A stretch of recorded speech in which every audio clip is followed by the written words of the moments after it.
दे कुछ शेर ताज़ा एक नज़म उन्होंने किसानों के नाम जेड़े अपनी जदोजहद लई मैदान में उतर पे ने तो मैं उन्होंने नाल हाँ। मैनूं उम्मीद है कि मेरी आवाज़ उन्होंने मजदूरों किसानों तक अपड़ेगी जेड़े पाकिस्तान के विच ने या पाकिस्तान के बाहर ने। जिस धरती ते रजवा टुक्कर खांदे नहीं मजदूर, जिस धरती ते रजवा टुक्कर खांदे नहीं मजदूर, उस धरती दे हाकम कुत्ते उसते हाकम सूर। साडा हक नहीं देते जेड़े, साडा हक नहीं देते जेड़े, ऐसी तैसी उन्हां दी।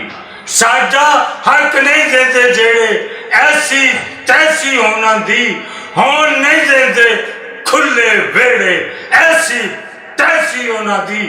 ना ते मेरा भी ये रांझा, ना ते मेरा भी ये रांझा, पर मैं मंजली वाला नहीं।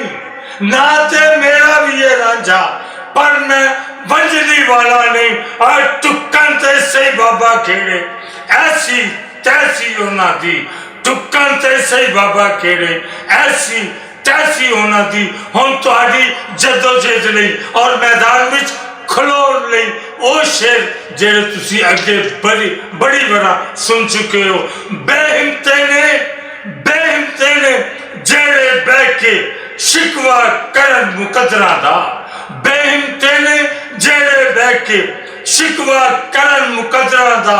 उगन वाले उग पैंदे ने सीना पाड़ के पत्थरां दा। ते मंजिल दे मत्थे दे उत्ते तख्ती लगदी उन्हां दी। मंजिल दे मत्थे दे उत्ते तख्ती लगदी उन्हां दी।